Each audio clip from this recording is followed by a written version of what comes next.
All right, so seeing as how the Midnight Hour is a channel for both readers and writers, I thought, why not take the top writing tips that I have learned and gathered from various sources over the years and put them all into one video so that, I can share what I've learned and what has helped me tremendously in my own writing, and hopefully it can help someone out on theirs as well. So these are the 4 top writing tips that I have learned. We're going to get right into it so that we don't waste any time. Number 1 is probably the most universally known one, and that is less is usually more. Go with the smaller paragraph, sentence, or word. Now, I completely struggle with that tip. I sometimes will go off on a tangent and just not know when to stop writing. Now, a lot of that is handled in editing and through, going back over the different drafts and just whittling them until they are as sharp as possible. You want to get to the point in as few words as possible. Now, that doesn't mean that there shouldn't be a cadence there, a specific flow that signals your own style. It should have some type of variety. It shouldn't just be point after point after point, but definitely don't make it so purple and so flowery that you never actually say anything. I struggle with that myself. So that's the first tip. Tip number 2, the better the noun is, the fewer adjectives it will need. Think of it like this. If your main outfit is on point, you're not going to need that many accessories to go along with it. And I forget exactly who said it, but the difference between the right word and almost the right word is like the difference between lightning and lightning bug. It's massive. It is what makes finding the right word worth it. And I struggle with this myself because sometimes you have too many options and you don't know which to go with. And that's probably a good problem to have at the end of the day. I'd rather have too many options than not enough. But it's also a gift and a curse because you don't want to constantly be searching and never actually say what you want to be saying. You just want to make that noun so sharp and so on point that it won't need all these extra bells and whistles attached to it.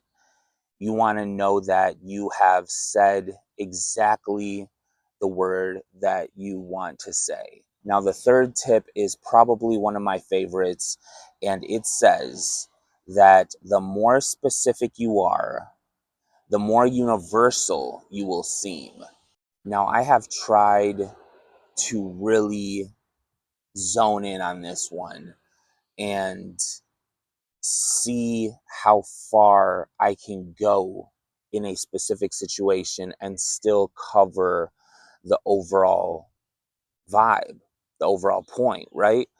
Um, if we're talking about somebody and they say something a specific way, and you go into how their delivery came across, that is a universal way of saying that you not only understand that specific example, but all examples kind of pertaining to it.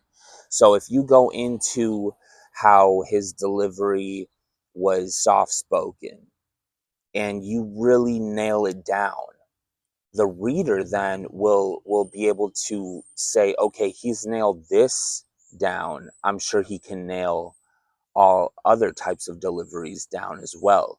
That's just one example.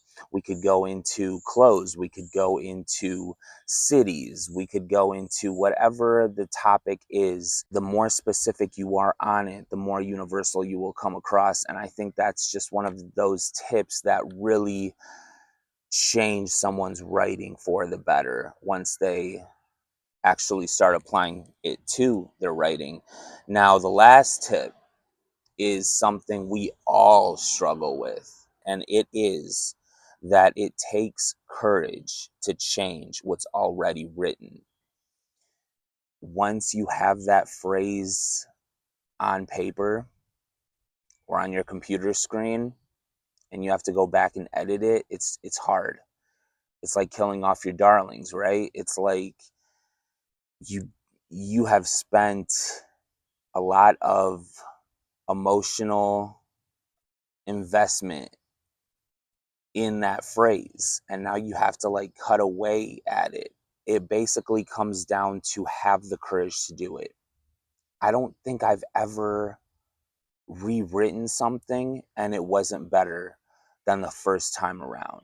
Now, with all of that said, you don't want to fall into this vortex of constant editing either. Like we said in our last video, we need to know when to step away. We do, but change it until it needs to no longer be changed.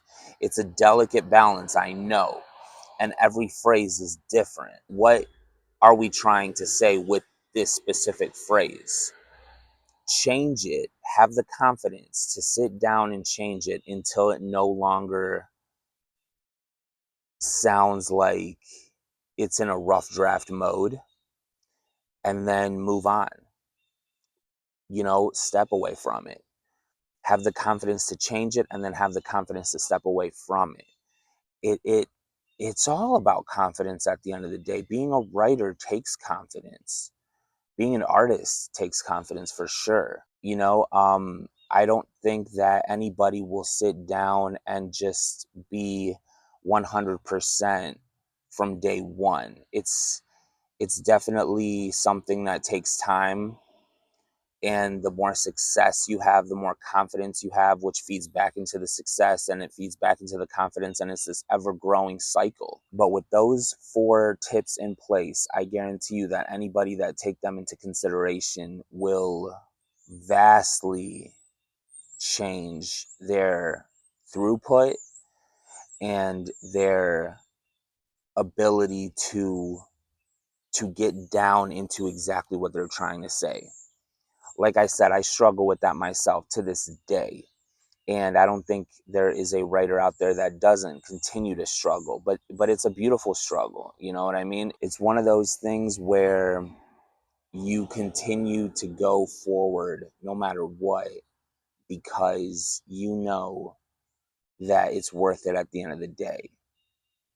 And so those were the tips that I had for you today.